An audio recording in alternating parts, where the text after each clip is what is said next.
Good morning student.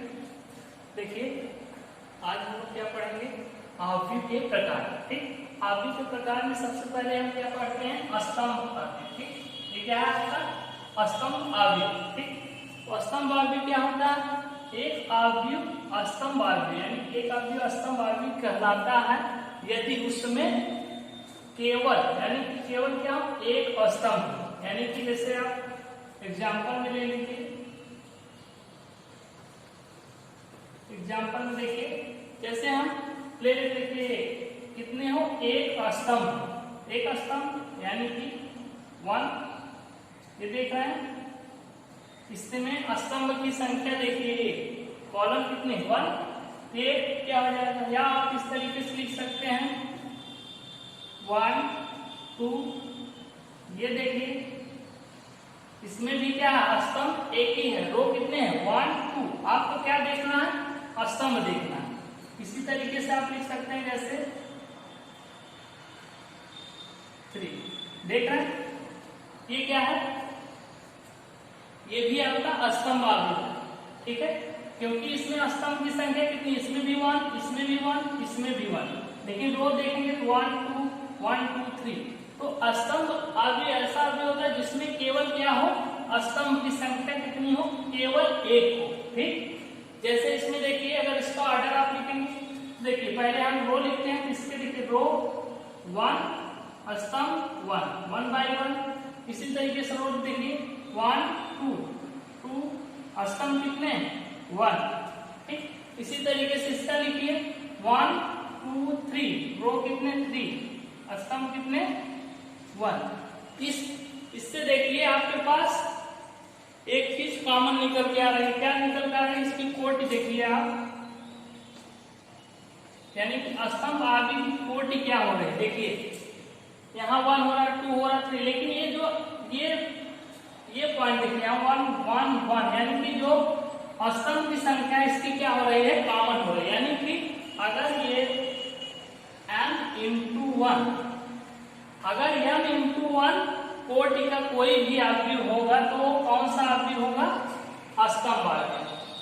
अगर आपके पास m by 1 कोटि का आवृत्ति लिखा तो आप क्या बोलेंगे, कौन सा होगा, स्तंभ आवृत्ति। सेम इसी तरीके से देखिए जैसे आप नेक्स्ट हम आते हैं इसके पंक्ति आवृत्ति। ठीक, पंक्ति आवृत्ति एक आवृत्ति पंक्ति आवृत्ति कहलाता है, यानी एक आवृत्ति को पंक्ति आवृत्ति कब कहेंगे, यदि उसमें केवल एक पंक्ति हो। कितनी पंक्ति हो, एक, यानी एक पंक्ति होगी तो हम उसे क्या बोलेंगे, पंक्ति आवृत्ति। जैसे एग्जाम्पल में देखिए, जैसे देख लीजिए आप 1 लिख देते हैं, इसमें देखिए पंक्ति यानी रो की संख्या कितनी 1। ठीक, अब ये मत कंफ्यूज होइए, देखिए 1 आपका क्या है, स्तंभ आवृत्ति भी है, पंक्ति आवृत्ति भी है। सेम इसी तरीके से आप इस तरीके से 1 2, ये देखिए ये भी होगा आपका। सेम इसी तरीके से ये क्या है, ये भी आपका पंक्ति, इसमें देखिए पंक्ति 1, इसमें पंक्ति 1, इसमें भी पंक्ति 1, लेकिन स्तंभ देखिए 1 2 1 2 3। तो आपको देखना क्या है, केवल और केवल आपको देखना है पंक्ति। अगर पंक्ति की संख्या क्या हो 1 हो तो कौन सा आवृत्ति होगा, पंक्ति आवृत्ति होगा। जैसे इसका ऑर्डर लिखिए, इसका ऑर्डर क्या, पहले पंक्ति की संख्या 1 स्तंभ 1 1 बाय 1, पंक्ति की संख्या 1 स्तंभ की संख्या 1 2, इसमें देखिए पंक्ति की संख्या 1 स्तंभ की संख्या 1 2 3, यानी कि 1 बाय 3। तो इसमें एक चीज आपको देख रहा है, देखिए इसमें जो पंक्ति की संख्या देखिए 1 1 1 कॉमन दिख रही, बाकी स्तंभ की संख्या क्या हो रहा है, चेंज हो रहा है। इसकी कोटि अगर आपको इस तरीके से मिल जाए, यदि आपके पास क्या मिल जाए 1 into n, 1 into n means अगर 1 by n कोटि का कोई भी आवृत्ति होगा तो कौन सा आवृत्ति होगा, पंक्ति आवृत्ति। यानी कि इस तरीके का अगर कोई आवृत्ति आपको मिले तो आप कह सकते हैं कौन सा आवृत्ति है, पंक्ति आवृत्ति। तो स्तंभ आवृत्ति में क्या है, स्तंभ आवृत्ति में केवल आपके पास स्तंभ देखिए 1 स्तंभ होना चाहिए, देखिए 1 1 1 कॉलम नहीं आपको देखना है, ठीक। सॉरी, स्तंभ, यानी कि आपके पास जैसे स्तंभ आप देखेंगे केवल स्तंभ आपको देखना है, ठीक, पंक्ति नहीं देखनी। देखिए 1 स्तंभ 1 स्तंभ 1, पंक्ति कितना है उससे नहीं मतलब। अगर 1 स्तंभ है तो आप कहेंगे स्तंभ आदि, इसी तरीके से पंक्ति आदि में आप क्या देखेंगे, केवल और केवल पंक्ति देखेंगे। अगर आपको पंक्ति कितनी मिल रही 1 तो आप कहेंगे वो कौन सा अवयव है, पंक्ति अवयव। जैसे देखिए 1 पंक्ति 1 1, इसमें स्तंभ क्या उससे आपको कोई लेना देना नहीं, ठीक है। इसको आप लोग ध्यान से देख लीजिए और नोट कर लीजिए, ठीक। इसके आगे बढ़ते हैं।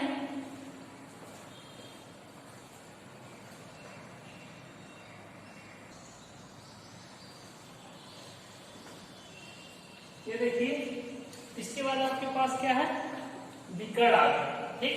क्या एक वर्ग आदि है, ठीक।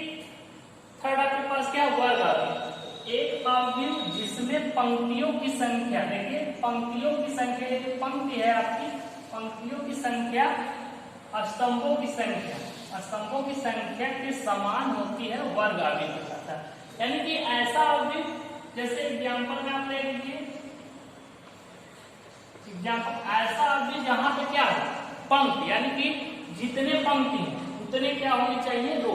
अगर पंक्ति और रो दोनों आपस में इक्वल हो जाए तो वहां पे कौन सा अवयव होगा आपके पास, वर्ग अवयव, ठीक। तो जैसे एग्जाम्पल यहाँ देखिए, अगर हम लिख लेते हैं 5, ठीक, 5, ये क्या है, यहाँ पे आप देखिए इसमें रो कितने 1, कॉलम कितना 1, ये क्या हो जाएगा आपके पास, एक वर्ग अवयव हो जाएगा, ठीक। इसी तरीके से अगर हम लिखें 1, ये देखिए ये क्या है, इसमें देखिए आप रो की संख्या 1 2, कॉलम 1 2 2/2 देख रहे हैं। यानी कि जितने स्तंभ, यानी कि जितने इसमें पंक्ति हैं उतने ही स्तंभ, यहाँ जितनी पंक्ति उतनी स्तंभ। ये कैसा भी होगा आपका, वर्ग आदि। सेम इसी तरीके से आप लिख सकते हैं 1 2 3, इस तरीके से लिख दीजिए। देखिए इसमें पंक्ति की संख्या 1 2 3, स्तंभ 1 2 3, तो ये क्या हो गया 3/3, ये क्या हो गया आपका, वर्ग अवयव। समझ गए, यानी कि ऐसा वर्ग अवयव किसे कहेंगे, ऐसा अवयव जिसमें क्या हो, पंक्तियों की संख्या स्तंभों की संख्या के क्या होनी चाहिए, समान होनी चाहिए। तो ऐसे अवयव को हम क्या बोलते हैं, वर्ग अवयव, ठीक। इसी तरीके से सेम देखिए, इसके बाद आपके पास आता है विकर्ण अवयव, ठीक। विकर्ण अवयव आपका वर्ग अवयव पे बेस्ड है। देखिए एक वर्ग अवयव, जैसे a = क्या, AIZM × n, यानी कि ये क्या है आपके पास, वर्ग अवयव, ठीक। देखिए यहाँ पे हम, अगर आप इसकी कोटि लिखना चाहते हैं क्या हो जाएगा, कोटि लिखेंगे वर्ग अवयव क्या हो जाएगा, m × n, यानी कि रो और कॉलम दोनों आपस में इक्वल होंगे, ठीक। तो देखिए इसी तरीके से आपके पास वर्ग अवयव है। विकर्ण अवयव कहलाता है कब, यदि विकर्ण के अतिरिक्त इसके अन्य सभी, देखिए विकर्ण क्या होता है, विकर्ण के अतिरिक्त इसके अन्य सभी अवयव क्या हो, शून्य, यानी कि शून्य होने चाहिए। जैसे आपके पास लिखते हैं एग्जाम्पल में, देख लीजिए एग्जाम्पल देखिए इसके, जैसे हमने लिखा क्या 1 0 0 2, ठीक। ये देखिए विकर्ण क्या होता है, इसी को आप बोलते हैं विकर्ण। ये आपका क्या होगा, विकर्ण, यानी कि यहाँ से ये विकर्ण होता है, ये आपका विकर्ण होगा, ठीक। ये आपके विकर्ण होता है। देखिए विकर्ण, इसमें क्या, विकर्ण के अवयव क्या 1 है 2 है, विकर्ण के अलावा जो भी अवयव है वो कितने होने चाहिए, शून्य होने चाहिए। तो आप इसे क्या बोलेंगे, पहले तो आप चेक करेंगे इस अवयव को क्या है, एक वर्ग अवयव है। तो देखिए पंक्ति 1 2, स्तंभ 1 2, यानी 2/2। तो ये पहले तो आप क्लियर कर लीजिए कैसा है, अवयव वर्ग अवयव है। अब इसमें आप चेक करेंगे अवयव, अवयव देखिए विकर्ण के अवयव क्या होने चाहिए, शून्य नहीं होने चाहिए, बाकी जो है अवयव शून्य। देखिए ये अवयव शून्य है, यानी कि कौन सा अवयव हो जाएगा आपके पास, विकर्ण अवयव। ठीक, सेम इसी तरीके से एक और आप लिखिए, जैसे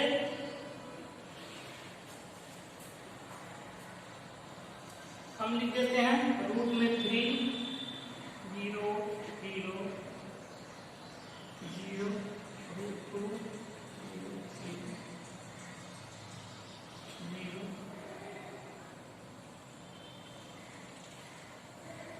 यहाँ लिखिए 5। ठीक, ये आप इसको देख के बताइए क्या ये विकर्ण अवयव है कि नहीं है। तो सबसे पहले विकर्ण अवयव को देखने के लिए हम क्या करेंगे, सबसे पहला काम हमें ये देखना पड़ेगा कि ये आपने हमारा क्या है, वर्ग अवयव है कि नहीं। तो हम गिनेंगे पंक्ति की संख्या, देखिए 1 2 3, पंक्ति की संख्या कितनी 3।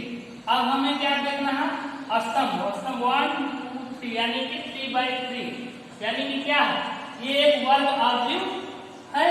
अब इसमें हमें क्या चेक करना पड़ेगा, इसके अंदर के एलिमेंट्स, यानी कि विकर्ण के एलिमेंट्स पहले देखेंगे कि 0 है कि नहीं। तो देखेंगे यहाँ देखिए विकर्ण के एलिमेंट आपके क्या है, कोई 0 नहीं, इसके अलावा जितने भी एलिमेंट है 0। तो ये कौन सा अवयव हो जाएगा आपका, विकर्ण अवयव हो जाएगा। ठीक, तो इस तरीके से आप इसको लिख सकते हैं। अब इस तरीके से जैसे आप यहाँ 5 लिखें, क्या ये आपका विकर्ण अवयव होगा। तो हम मान लेते हैं इस तरीके से, देखिए 5 ये आपका क्या हो जाएगा, इसमें देखिए रो 1 कॉलम 1 1/1, तो ये तो वर्ग अवयव है। इसके अलावा अगर हम इसके देखिए, इसको हम विकर्ण मान लेते हैं, इसके अलावा जो भी एलिमेंट अगर इसमें होंगे तो क्या है, शून्य मान लेंगे। तो आपका एक विकर्ण अवयव का एग्जाम्पल हो जाएगा। ठीक, इस तरीके से देखिए वर्ग अवयव और विकर्ण अवयव में केवल इतना डिफरेंट है। वर्ग अवयव में क्या होगा, वर्ग अवयव में जो स्तंभ की संख्या और कॉलम की संख्या आपस में इक्वल होगी। सेम वही वर्ग अवयव, अगर इसमें विकर्ण के जो एलिमेंट्स हैं उसको छोड़ के सारे एलिमेंट्स अगर 0 हो जाए तो हमारा क्या हो जाएगा, विकर्ण अवयव, यानी कि ये। ठीक, इस तरीके से हमारा वर्ग अवयव विकर्ण अवयव, इसको नोट कर लीजिए आप लोग। नेक्स्ट चलते हैं,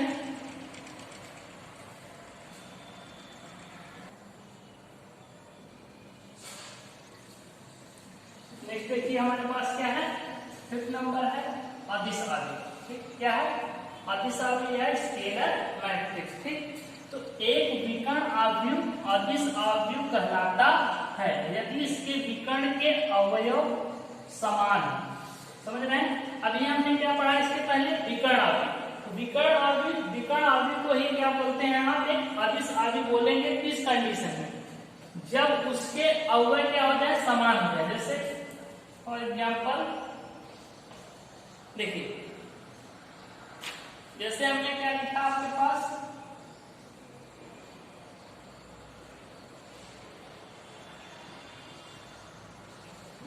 देख रहे हैं विकर्ण, यानी कि ये क्या है, इसके पहले हम देखेंगे कौन सा ये विकर्ण अवयव है कि नहीं। विकर्ण अवयव होने के लिए क्या करते थे, पहले पंक्ति की संख्या बराबर होनी चाहिए 1 2 स्तंभ 2/2, और इसको हम देखते थे कि विकर्ण के अलावा जितने एलिमेंट्स हैं वो क्या होने चाहिए, शून्य। तो देखिए विकर्ण के अलावा शून्य एलिमेंट्स हैं, ये आपका विकर्ण अवयव हो गया। लेकिन विकर्ण अवयव आपका क्या होना चाहिए, देखिए अदिश अवयव कब होगा, जब ये विकर्ण के एलिमेंट सेम होंगे। जैसे क्या है 2 और 2, अगर विकर्ण अगर यही 2 और 3 हो जाता, यानी कि 3 यहाँ हो जाता, तो ये क्या हो जाता आपका विकर्ण अवयव। लेकिन 2 और 2 है, तो कौन सा अवयव हो गया, अदिश अवयव। यानी कि जितने भी अदिश अवयव हैं आपके सारे क्या हो सकते हैं, विकर्ण अवयव हो सकते हैं, लेकिन सारे विकर्ण अवयव अदिश अवयव नहीं हो सकते। ठीक, सेम इसी तरीके से जैसे हमने लिख दिया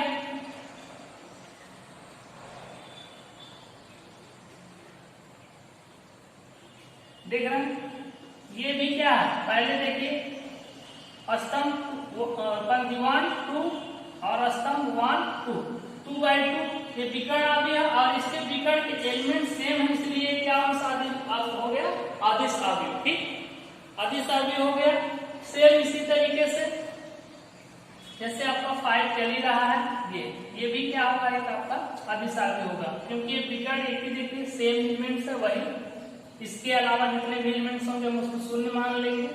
ठीक, तो ये देखिए आपके पास क्या होगा अभिसारी। अगर यही हम लिख देते हैं, देखिए अगर यही रहता आपके पास यहाँ 2 रहता 0 और 0 5 यहाँ रहता, यहाँ क्या रहता 5, तो क्या ये आपका अभिसारी होता? तो आप कहते हैं अभिसारी नहीं, क्योंकि यहाँ 5 है यहाँ 2 है। अगर यही क्या या तो यहाँ 5 हो जाता है यहाँ 2 हो जाता, तब आपका क्या होता है ये अभिसारी होगा। ये कौन सा अवयव है? ये आपका विकर्ण अवयव, विकर्ण अवयव। ठीक, तो इस तरीके से हुआ। इसके बाद देखिए तत्समक अवयव। ठीक, नेक्स्ट आपके बाद क्या तत्समक अवयव है यूनिट मैट्रिक्स। ठीक, एक वर्ग अवयव जिसके विकर्ण के सभी अवयव क्या हो 1 हो जाए, ठीक होते हैं, तथा शेष सभी अवयव क्या हो 0 हो, तत्समक अवयव कहलाता है। देखिए एग्जांपल में जैसे हमने लिखा क्या इस तरीके से 1, सबसे पहले देखेंगे वर्ग अवयव है तो पहले पंक्ति संख्या 1 2, स्तंभ 1 2, 2/2 यानी कि वर्ग अवयव है। अब इसमें आप चेक करेंगे एलिमेंट्स। देखिए विकर्ण के एलिमेंट्स क्या हैं आपके शून्य नहीं है और अदर सब शून्य है, यानी कि आपका विकर्ण अवयव होगा। लेकिन अब इसको हम चेक करेंगे विकर्ण के अवयव क्या यूनिट है। देखिए यहाँ भी 1 है यहाँ भी 1 है, इसलिए क्या हो जाएगा यूनिट मैट्रिक्स यानी कि तत्समक अवयव। अब ये बताइए, देखिए यहाँ पे देखिए यहाँ 2 2 था, यहाँ 0 0, क्या ये आपके तत्समक अवयव होंगे? तो आप कहेंगे नहीं, क्योंकि यहाँ अगर 1 1 होता तब ये आपका क्या हो जाता तत्समक अवयव। ठीक, अब सेम इसी तरीके से आप लिख दीजिए।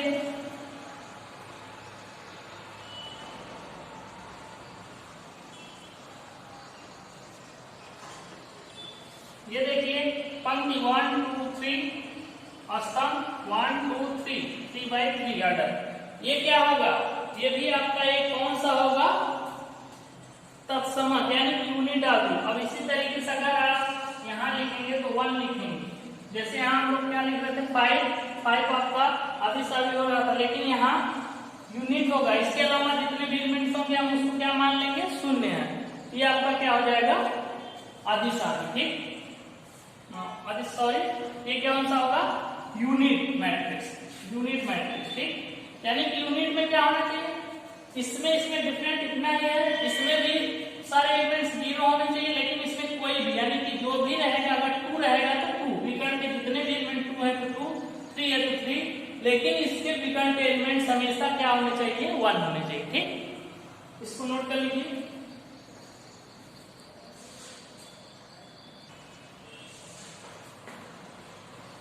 देखिए नेक्स्ट आपके पास क्या है शून्य अवयव। ठीक, शून्य अवयव, तो एक अवयव शून्य अवयव होगा, यानी कि एक अवयव आपका शून्य अवयव कहलाता है कब? यदि इसके सभी अवयव क्या हो जाए शून्य हो जाए, यानी कि सारे के सारे अवयव जितने हैं सब क्या हो जाए शून्य। ये तो आपका बहुत सिंपल है, जैसे आप एग्जाम्पल लिखिए,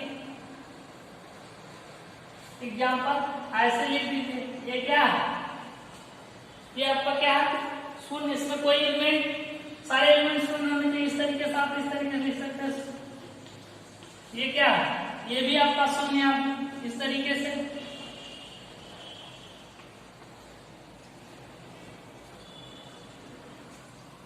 ये क्या है? ये देख रहे हैं ये सारे का इसमें एलिमेंट है, एकदम सिंपल, जिसमें कोई एलिमेंट ना हो, शून्य एलिमेंट हो, उसे आप क्या बोलेंगे शून्य। ठीक, इसमें कोई कंफ्यूजन नहीं। तो आपने देखा अवयव के 7 प्रकार हमने देखे। ठीक, इस तरीके से अब हम देखेंगे क्या नेक्स्ट हमारे पास क्या है। अभी तो हमने इसके टाइप्स देखे क्या क्या थे। आपने स्तंभ अवयव देखा, पंक्ति अवयव देखा, वर्ग अवयव देखा, विकर्ण अवयव देखा, अदिश और तत्समक, और इसके बाद शून्य अवयव। नेक्स्ट हम देखेंगे क्या अवयव की समानता, यानी कि इसमें क्या इक्वलिटी होती है। ठीक, तो इसको आप लोग नोट करिए।